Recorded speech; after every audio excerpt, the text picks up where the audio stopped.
I'm planning on putting in that 79 Grand Prix SJ 10, 12, 15 years ago. He put in his rat rod over there. It started puking up coolant. I'm going to try and build this as cheap as possible. I got it all apart. From what I could tell, the bearings looked really good. I mean, the crank looks really still nice and polished. So I've got the block taken completely apart except for the crank. I need to take this sensor out, the strap, the motor mounts, just finish tearing it completely down. Which that's my goal with this build, is just make a good, safe, powerful motor. I have been going through and using cylinder number 1 as my base. I've been gapping all these rings to about 30 thousandths of an inch. So I got my block back from the machine shop. Everything checked out perfectly. Had him hone the cylinders, put new cam bearings in, new freeze plugs. It's time to put this back together. I've already put the new cam in. I had to take it back and let them adjust the cam bearing. There's 30 pound-feet. And how I'm going to do is I'm going to go from the inside out. So, okay. So, torque down to 30 pound-feet. Now I'm going to tighten it up to 60. Okay. Now I'm going to make sure that the crank spins good still.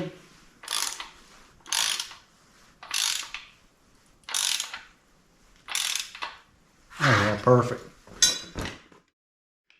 Now, is that what you're supposed to do? No. Did I damage something? It's possible. I would not recommend it. I'll get it sooner or later. After much hassle, as you can see, the piston's in. I had to do it about 5 to 6 times, maybe 10 or 12. I got the motor together for the most part. Got my heads on, torque down to spec. Got my oil pan on, oil pump, everything. Just got to put the intake on, put some oil in it, and distributor, time it, and I'll be ready to start it. Break in this cam.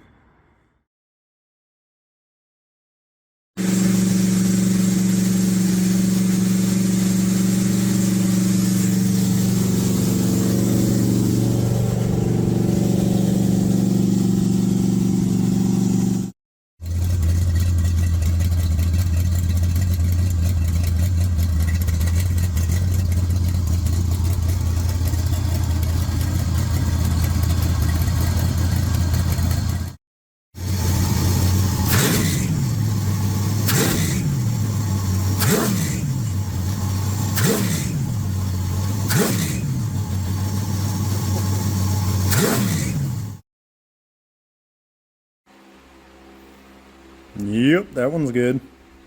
Yep, that one's good. Alright guys, so here we go. Now I've already went through and got all the motors ready to take out, except for 2 motor mount bolts. I've got to get the starter wires off and that's it. Should be able to just pull it on out. I've already got the transmission cross member out. Or not out, but unbolted. I've got the mount unbolted. So I've already got the radiator, the AC out, transmission lines. But I've got it up, you know, where I can crawl up underneath it. But see, I've got it all cleaned out up in here. Still needs some shampoo and stuff, but interior looks loads better. Just after a good vacuuming. But, you know, it's something that I can work with now. As you can see, like the passenger side door panel just obliterated. This hard plastic that holds it on, it just finally ripped on off. But driver's side still has some life in it. I'm guessing where it was parked, the sun kind of cooked that one some more than this side. But anyway, got that all good. I've got rear end drive shaft out, transmission unbolted, you know, all the good stuff. It's ready to pull out. Just Got a couple goodies to do. And as I was under here, I saw that the gas tank looked like it had been smushed pretty good. So I'm gonna have to find me another gas tank. Dad's got a Monte Carlo back there that he was gonna use the frame out of, so should be able to jack the gas tank out of it. It's got that puny 7.5-inch rear. I mean, it is what it is. If it blows up, I've got a 9-inch I can put in here. I bought it for that 55. Oh, but you know how things are. Might not be able to build that 55 right now, so I mean, overall the car's solid. Yeah, looks good. It's got just a couple little, probably quarter-size holes in the floorboard on each side, but nothing too massive. But all right, let me get this starter unbolted, and there we go. See how it goes. Got the motor mount bolts out, starter out. I've even got the transmission jacked up, it lowered down, got the transmission cross member out. She's ready, pull. Yeah, it's hot. It's hot today, but everything went smoothly. I wasn't expecting to be able to take a impact on the motor mount bolts. I already brought a breaker bar out here to start prying it loose, but didn't have to. Just lucked out. So now, all I gotta do is make sure all the wires that go with the motor is on the motor. All the wires that don't, now I gotta ground. I gotta take off. I don't see anything else though. So it stays that. That also, I don't know what that goes to.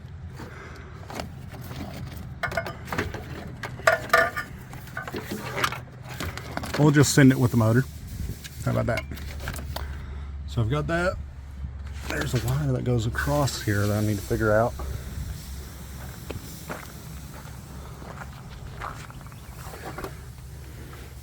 I don't know where the hell it goes. Goes back and around. Does it go in? Okay, yep. It goes in the... No, it goes right there. I don't know if you can see it, but it's right down yonder ways. So that should be it. Should be ready to pull. All the transmission lines are unhooked right here. Got the shifter unhooked, got the drive line out, got speedo cable unhooked. I think that's it. So should just pull it on out. I'm leaving the power steering pump here just in case if bolts don't want to come out, the nuts, the lines, if they don't want to come out, there'll be a world of hurt right there. So I'm gonna leave this in here, and what I'll do is that Buick has power steering brackets. I'll just bolt it up to the bracket if everything lines up. If not, then let's see what I can do to fix that. Hopefully I don't have to change anything, but yeah, so I'll see you in just a few minutes when we get ready to start pulling it. All right guys, so I got it all ready, got the boom on the tractor, we're ready to pull it. So if y'all was wondering why I wasn't going to get this motor running, I tried to get it running. It coughed every now and then, but that was about it. I tried for about a week straight just trying to get it to run, playing with the timing, checking the timing, pulling the distributor out, pulling that first spark plug out, checking it, putting the distributor back in, ensuring it was at top dead center, trying to go through all the motions. There was a spark plug or two that was broke off and I couldn't get it out, so I was just trying to hope to get it fired on 7, even 6 cylinders, get it to run and see if the transmission was any good or anything. But for the life of me, I could not get it to even do anything more than just a cough and a spit. So whenever I pulled the valve cover, I came to grips with why This motor looks like it's never had an oil change in its life. And looks like maybe they drove it maybe a mile down the road and shut it off and never let it get up to temp. So it's possible you could get this motor to run, but me, with my limited time, just trying to get this thing to fire and see if the transmission works, it's not worth it. Whenever I pulled the drive shaft, I found the tail shaft was wobbling, like it horribly wobbling. So whenever I pull the motor and trans out, I'll show you all that. But just this here, like the way that it is, you can tell that no, this thing just needs gone through and put new rings in it, new gaskets, new bearings. I can't wait to pull the oil pan off and see what it looks like in there. But yep, that's why. All right, I'll see y'all in just a little bit. So I got the motor out. I got me in there. So what I'm doing now, I went through yesterday, pressure washed the whole thing, pressure washed the engine bay and everything. So what I'm going to do is I'm going to put this chassis saver on. As you can see, I've already started. What it does is it converts rust over to primer. So, you know, just clean this engine bay up a little bit. You know, there's just one little spot here that it won't help much, but I'm just going to weld in a piece of metal to act as my battery box. But overall, ain't going to be much, just wiping on primer, converter, rust. Yeah. So I'll see y'all in just a little bit.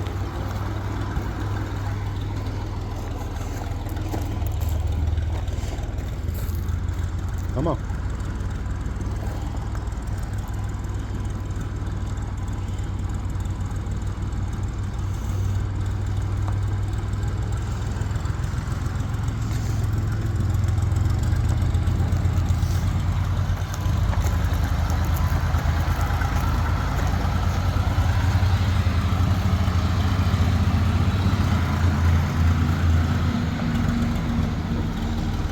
Straight. There you go.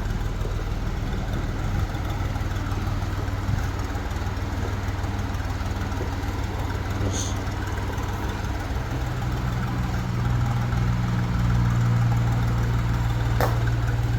So, got the intake on, had a little issue, did not realize that the original bolts will be extremely long, that these called for the early style bolts.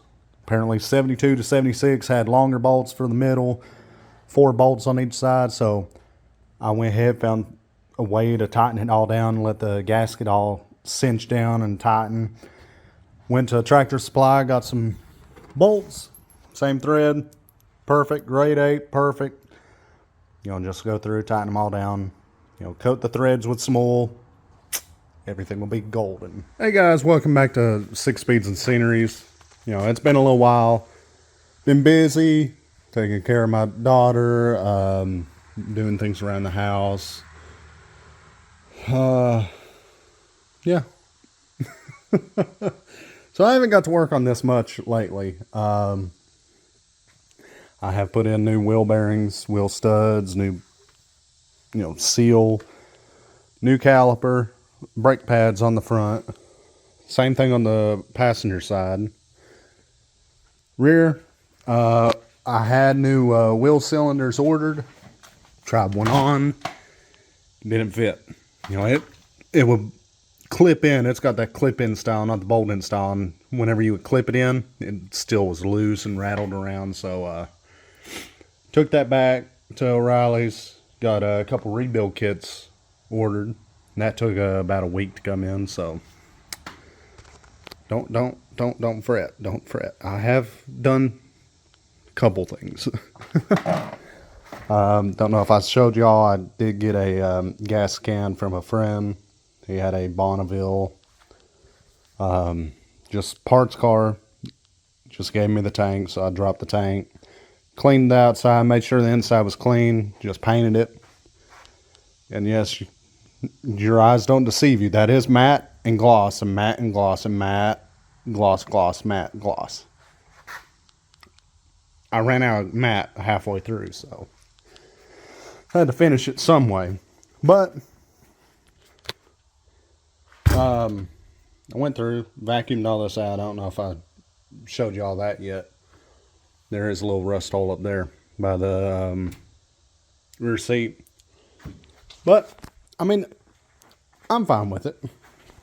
But anyway, haven't got to take that one apart because I'm keeping that one as a reference for the other. I did get my rebuild kits, so I'm good with that. But in the time I have not worked on this, I did get another car. There was an auction not too far away from me, and it was selling a 78 Grand Prix. And I had to jump on it. I had to try, and I won it for dirt cheap. I mean, I couldn't say no to it. I initially got it as a parts car to, give me door panels, because it's exactly the same. I mean, same color combination, same interior combination, same console, bucket seats, everything. Except the bucket seats are not electric, they're manual. It's an LJ, but, I mean, it's exactly the same otherwise. So I was going to use the door panels, the cell panels back here, the A pillars, the dash. I'm just going to make mine look nice. But after consideration, I can't do that to such a nice car. Because, I mean, it does not have any rust at all, except for a small little hole right here underneath this panel. I don't remember what it's called right now. Has a little hole, allows water to get into the trunk, but the trunk's solid. Has just a smidge of surface rust down there on the quarter. I mean, it's solid. And the only bad thing about the car is it's got a little damage right here where someone misaligned the door, put it on, probably put it up too far, and whenever you open the door, it hits right there. And it's got a little bit of damage right there. I'm not gonna lie. It looks like someone had maybe, I don't know, tapped it with another car on the side. Just not hard, but you can definitely see a couple scrapes on it. But that's really it. Hood's been a little bit. Trunk lid doesn't close, but put a battery on the trunk lid. It holds down fine. The hood's fine. I mean, it just has just a slight bow to it. But nothing too bad. Anyway, it's got a locked up 350 in it. Well, I'm assuming a 350.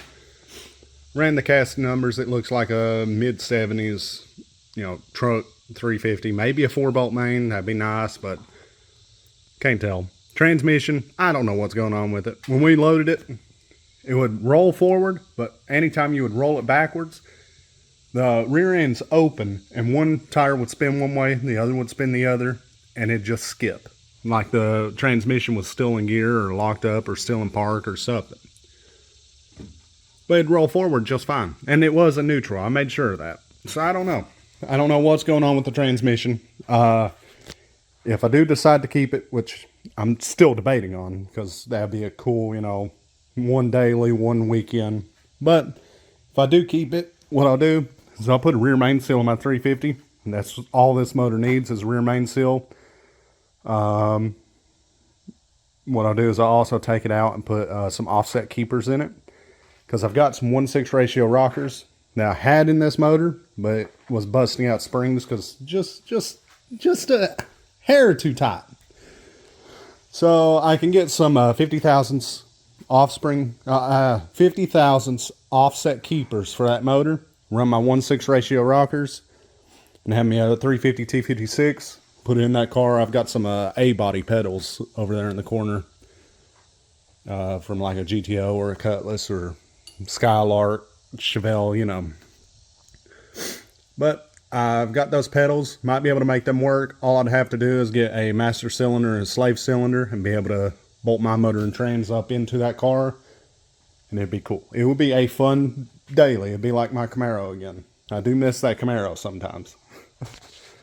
But anyway, I found some rims. Well, not really.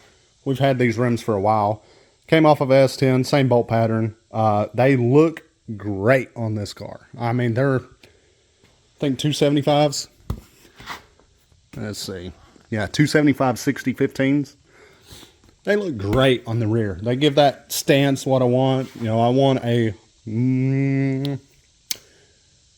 I wouldn't say muscle, because to me, I don't see this car as a muscle car, but it gives like a more muscly look. But anyway, I've got the rest of my motor painted. It's ready to drop in. That's really what step we're at. We've just had so much to do that we haven't had a chance. I've got motor mounts for it. My dad put this motor in a Regal back late 90s, early 2000s. So he's already done everything this all before. But we may be trying to find a easier route to go by. We're thinking about bolting a plate to the motor mount, countersinking the bolts, and just welding the plate to the frame. Because, I mean, in all reality, 455 G-body, how can you go wrong and not want that? But it's either that or try and figure out a way to put the bolts in whenever we get the motor set in. That's what step we're at, is bolting the transmission to the motor, dropping the motor and trans in, putting the trans on the cross member, getting everything leveled, then marking everything for the motor mounts. Then pulling it all back out and doing it again. And probably a third time. Maybe even a fourth. I mean, hopefully not, but, you know, it happens. But my dad did get a, oh, I thought you was out. He did get a, yeah, she's dripping a little bit. Box trailer, put firewood in, and it came with a little transmission cooler from a 92 F-150, I think it is. There's part number on it. Yeah. F2UH 7A095BE.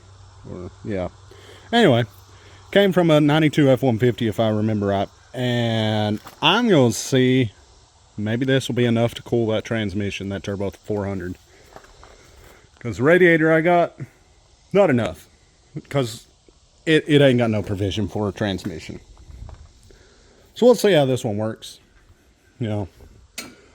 But all in all, I've got practically everything I need. Just waiting to set the motor in. Once I get the motor in, I can start wiring everything. Which, I'm not no expert at wiring. I mean, I've never done it before, but I'm learning. So, so what I did do is I found a map sensor. It's I think a 2-bar map sensor. And yeah, found a pigtail for it, and I got the Delphi. Yeah, that one. Delphi PS10081 map sensor. I think, if I remember right, it is a 2-bar map sensor. But that'll play nicely with my ignition box, because this ignition box does have a timing retard, and it can accept input from a map sensor to retard timing progressively with boost. So that's what I'm hopefully going to do with it, if it works. I don't even know if that, you know, ignition box works, but if it does, I've got the stuff. I've also got a little relay box, fuse relay box. That way I can put relays on stuff and fuses. That way, you know, burn down more. I do have a fuel pump on order. The fuel pump is a, I think, 20 PSI pump about it. It's for a TBI. It's a external pump. It allows me to not have to, you know, put a new sending unit in. And it costs just about as much as a new sending unit. So, you know, I'm going to wire that into a switch. And then I'll have a fuel pump. I'll just need a boost referenced fuel regulator. And then I should be good for a turbo whenever the time comes. because I'm going to try and get this car running and driving. Then after I work out all the bugs, because, you know, there's going to be bugs. Y'all, have y'all met me? There's going to be bugs. Anyway, once I get all the bugs worked out, then I'll start working on dropping this manifold and making a new header. I'm going to keep the driver's manifold and run just a kind of intermediate pipe into this header that we're going to make into the turbo, and run the turbo, maybe the cold side down into an intercooler, back up and into the carburetor. Don't know exactly how we're going to do that yet. I'm just figuring out how I want it. But I think that'll give us the most amount of space. Then I can have all the electronics on that side, the fuels on that side, and then over here, just turbo. I can get rid of this tank. This return line, I'm going to have to move over to that side. That way, whenever I get the regulator, I can just run this return line with the regulator. But, I mean, overall, hold on. Shoe allergies. Bless me. Anyway. Once I get the fuel pressure regulator on, I want to mount it on that side. That way I can keep all the burnables, you know, electrical and fuel and stuff on that side. I can run this return line on that side and have everything just nice and tucked away over there. Since fuel pump's already on driver's side, it works out because all the lines are over there except for this one that went to the carburetor. So, anyway, I'm going to start working on it again after a couple month hiatus. First thing I'm going to do is I've got some rubber undercoating spray. I'm going to spray the area where the trunk is, the under area. I may spray the inside, but first I'm going to work on down there. So, that's what I'm going to do first. Then I'll may try and mount my tank up. That way I can just get that out of the way. And just find a nice place for my fuel pump. You know, maybe cut it. I've got some fuel line right here that I bought. But we'll see. Oh, I don't know if I showed y'all that tack location or not. I think that'll work pretty good. I'm a big guy. I'm tall. This steering wheel has to stay up. But that'll work. Anyway, let's get busy and see where it takes us.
It's been a couple days.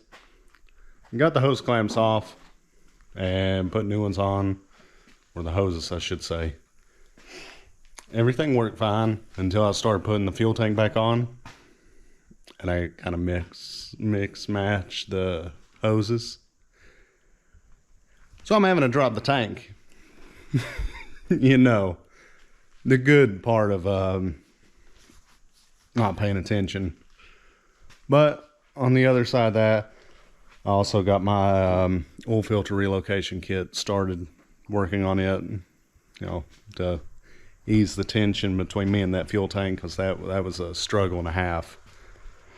So today I'm going to fix the lines, get the tank up, hopefully, you know, strap them in, and maybe work a bit more on the oil filter relocation, and possibly start wiring some more stuff with the motor, since I ain't wired nothing with the motor yet. You know, I've got to wire the starter, the ignition for the distributor, because at first I'm going to just make sure that the motor will run in here, make sure everything works. Then I'll hook up the ignition box, make sure that it works, because I have no idea. You know, I got it on a trade with another motor, so I don't even know if that ignition box works, but we're about to find out. So I may work on a little bit of wiring. I got to finish wiring up my relay box. I got it started over here. You know, I got it mounted up where closing the hood, everything would clear.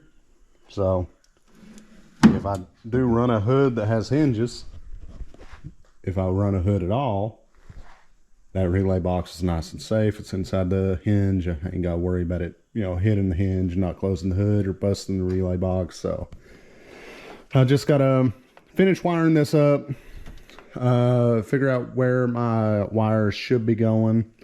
I know I've got 3 trigger wires coming up here. One's going to be for my fans, for my aluminum radiator up there. One is going to be for a fuel pump, and the other, I don't remember what I had it going for. So I made little notes in a little notepad. Then, you know, whenever I get it all plugged up, I can just switch it to line up with the switch that I want. Just unplug, plug up, unplug, plug up, figure out which one's which, and I'll be good to go. I still gonna need to get that motor mount finished, and well, get that one in and that one finished tightening up. I got to get bolts for the carburetor and some plugs for the intake. You know, I can run a temperature sensor, then the other's just going to be plugged probably. A manifold vacuum for the brake booster. And there's one in the back of the carburetor plate that I'm probably going to be doing for the manifold vacuum. And then I can just plug those two. But, you know, well, I might, yeah, I'll probably plug it for now, then use one for boost reference. You know, whenever I let off the throttle and it starts having a vacuum, I can have that activate blow off valve. But I'll figure that out when time comes. But anyway, let's get started on that fuel tank and see if I can get some stuff done before I have to go into work. Yeet. Alright guys, made some progress. Fuel tank's in, got the sending unit wired up, hoses all connected. God, I hate it. I hate fuel tanks. I hate it with a passion. But, I mean, it's in. Does it look the prettiest? No. Is it in? Yeah. Then I've got the ground for the sending unit ran over here to this mount for the bumper. Is it how it's supposed to be? No, but that's a good clean ground straight to the frame, so that's where it's going to be. The gas cap lid actually hits the license plate holder, but hey, it works. But next thing I'm going to work on is I'm going to start figuring out my relay wiring, where everything should go. Just try and be as productive as I can with the limited time I have right now. So I failed goal 1, which was to get it ready for Hot Rod Power Tour. And I failed goal 2, which was to get it ready for Cletus and Cars in Bristol. So goal 3, numero tres. There is a car show in Somerset, Kentucky that I am going to try and get this prepared for. It is the fourth Saturday of every month. And the last one is upcoming. It's the fourth Saturday of October. Today is, I think, October 6th. So I should theoretically have plenty enough time to get this all plumbed up, wired up, radiator in, get this running and driving. I've got 2 tires ordered for those rims for the back. They should be here within the next week. I've got a buddy that I've done some horse trading with that I've got to go get the rims from this weekend. So that'll be for the fronts. Whenever I get the rims, I can order the tires. So it's just hustling, best way to put it, with what limited time I have and when I can get the parts, so on and so forth. I do have to get another battery. All the batteries I've got is shot. I've got about 3 or 4 cores, so I'm going to take one and trade it in and get me a new one. Don't know what cranking amps I should get. I'm probably going to try and go for around 1,000. Just be nice and strong for it to just rotate this thing easy. But I gotta wire up the fans, which I'm gonna wait to do until I get the motor mounts settled up and the transmission mount bolted up. That way the motor's where it's going to be. I don't have to move it. I don't have to waller with it. I don't have to do nothing with it. Then I can work on the radiator hoses, put the alternator on, power steering pump, which I still have to figure out how to, where the brackets are. They're somewhere in this mess. I mean, somewhere in this mess. I think back there or somewhere right here. There's there it is. Maybe.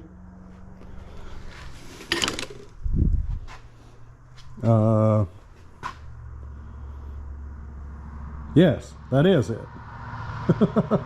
So, found the power steering bracket. Then I still got to figure out the oil filter relocation. Thinking plop her right here, you know, just right there. That way it's not interfering with the radiator. It's out of the way, and you know, it's not like it's got to travel a long distance to get to the filter. I can't fit a filter right there because of the idler arm for the power steering, the brackets, levers. This right here, I can't fit it because of that. But I mean, overall, it won't be that bad. I do have a set of junk plugs in it. It was just plugs that we had laying around to break it in. I'm going to run those for right now. I'm going to just try and get it running, make sure everything works. Whenever I get all the bugs worked out, like maybe I have a wiring cross somewhere or whatnot, whenever I get all that worked out, then I can focus on tuning the motor and getting new plugs in it, checking the plugs, making sure that carburetor is dialed in, because, hey, not going to lie, never dealt with a Holly, don't know what the heck I'm doing. So that's what I'm going to do with that.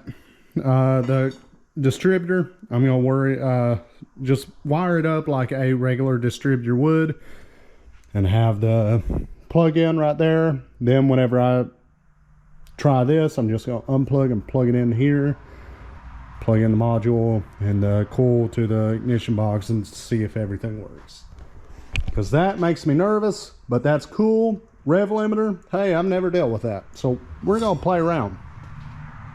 Probably set the rev limiter down to like 3,000, that way I can make sure it works before I rev her up to 5,000, 6,000. But let's get to work. First things first, I'm going to start with the relay box and start sorting out wires.